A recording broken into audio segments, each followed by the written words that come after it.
ہمارے چینل کو سبسکرائب کریں، بیل آئیکن پہ بھی کلک کریں تاکہ آپ روزانہ اچھی ویڈیوز دیکھیں، اور ویڈیو کو لائک کر کے بتائیں کہ آپ ہمارے چینل کو پسند کرتے ہیں۔ حضرت شیخ الہند رحمۃ اللہ علیہ جنگ آزادی کے موقع پر جب مالٹا کی جیل سے رہا ہو کر بمبئی کے ساحل پر اترے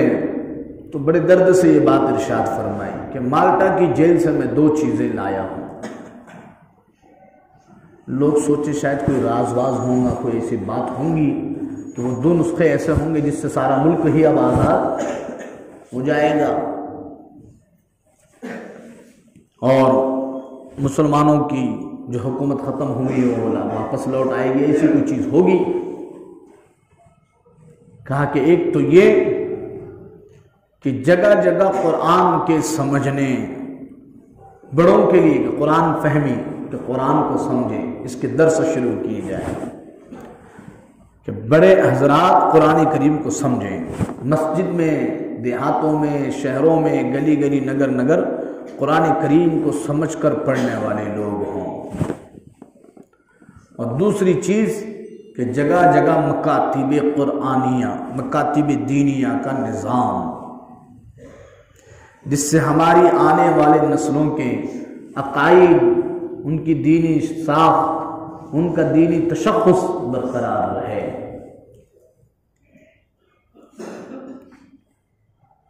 آج جو ملک کے جو حالات ہیں،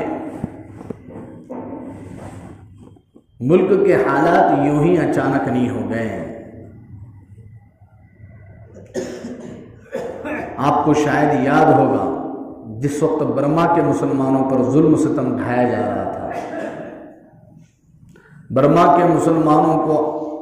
دہکتے ہوئے انگاروں میں دھکیلا جا رہا تھا،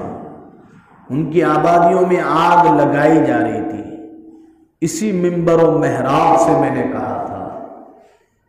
وہ دن دور نہیں اگر ہندوستان کے مسلمانوں نے ہوش کے ناخن نہیں لیے تو وہی تاریخ یہاں دہرائی جائے گی۔ بعض لوگ کہنے لگے مولانا ڈرانے کی باتیں مت کیا کرو۔ ایک اصولی بات ہے، تاریخ ہر جگہ دہرائی جاتی ہے۔ جب جب قومیں غفلت برتتی ہیں، اپنی ذمہ داریوں سے بھاگتی ہیں، اپنی غفلتوں پر پردہ ڈال کر جو ہے بس یوں ہی زندگی گزارتی ہیں، اللہ ایسی قوموں کو سبق سکھاتے ہیں۔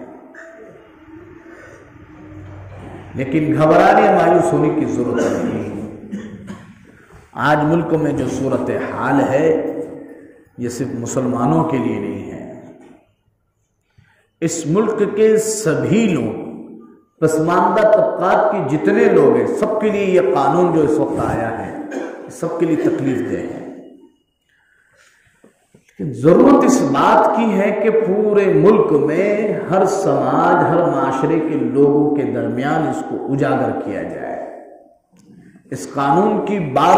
باریکیوں سے انہیں آگاہ کیا جائے۔ الحمدللہ ایک طبقہ جو کہ پڑھا لکھا ہے، اسٹوڈنٹس طبقہ ہے، اس ملک کا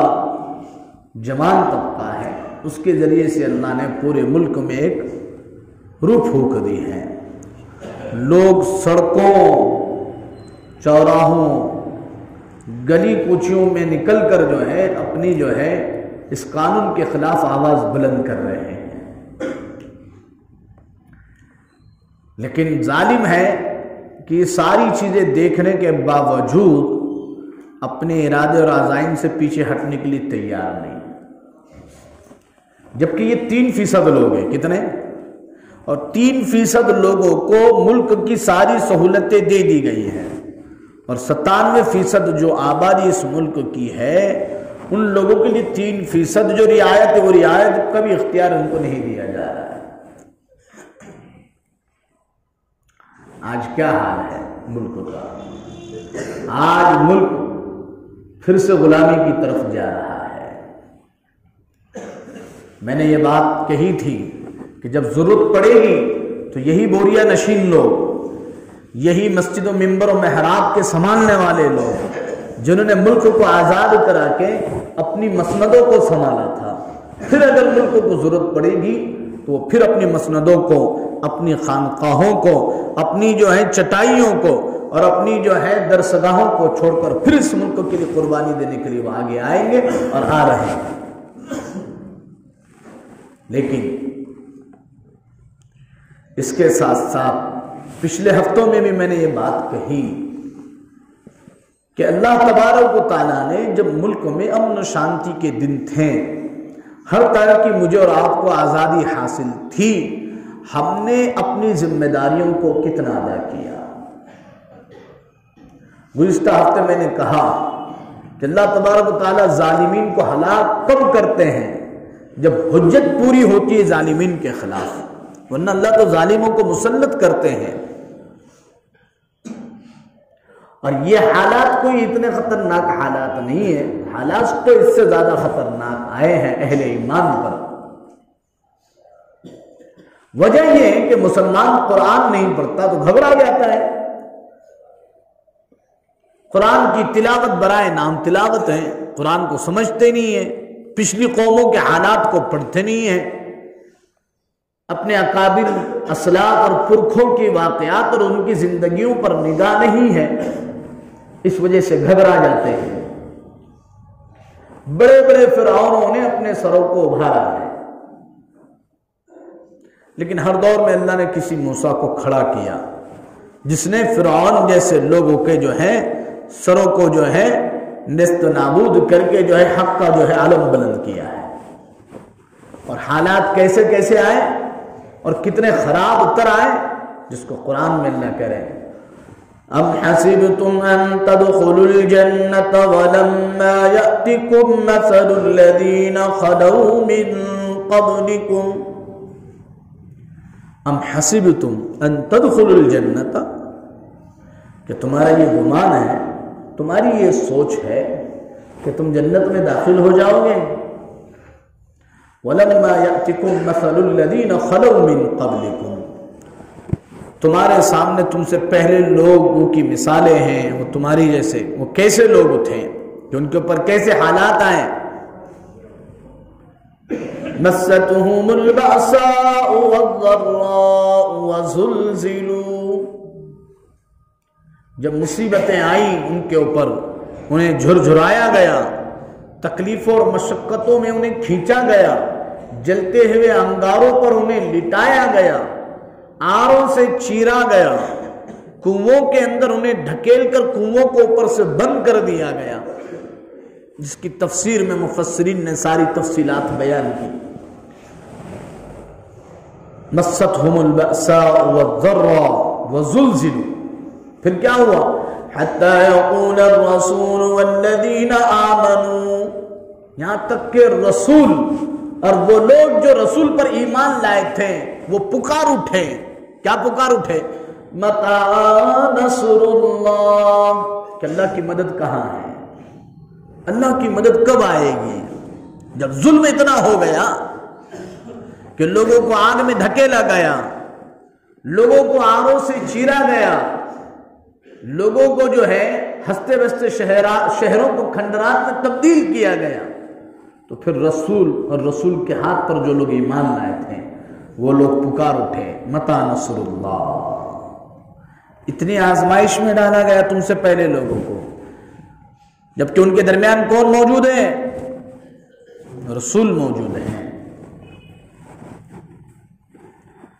جب یہ حالات آئے اور ان حالات کا انہوں نے سامنا کیا، ڈٹے رہے، گھبرا نہیں گئے، حالات کا مقابلہ کیا، حالات سے سمجھوتا نہیں کیا، کہا چلو تم جیسا کہیں ہم ویسا مان لیں، تم جو بولے ہم وہ کر لیں، حالات کا مقابلہ کیا۔ جب یہ سب کچھ کیا تو پھر اللہ کی طرف سے اعلان آیا، الا ان نصر اللہ قریب، سن لو اللہ کی مدد بالکل قریب ہے۔ آج ہم ان تھوڑے سے حالات سے گھبرا جاتے ہیں، وہ لوگ تو ثابت قدم تھے، وہ ستائے کیوں گئے، وہ تو دین پر ثابت قدم تھے، وہ دین پر چلنے والے لوگ تھے، ہم تو دین پر چلتے بھی نہیں ہیں، ہم تو 5 ٹائم کی نماز نہیں پڑھتے ہیں،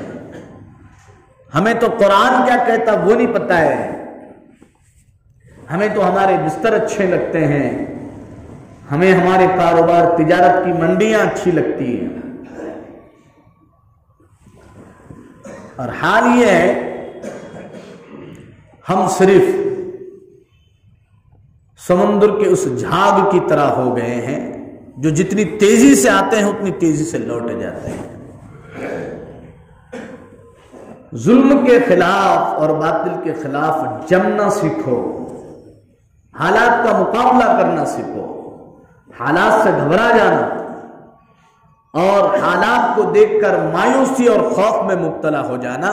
یہ مسلمان کا شیوا نہیں ہے۔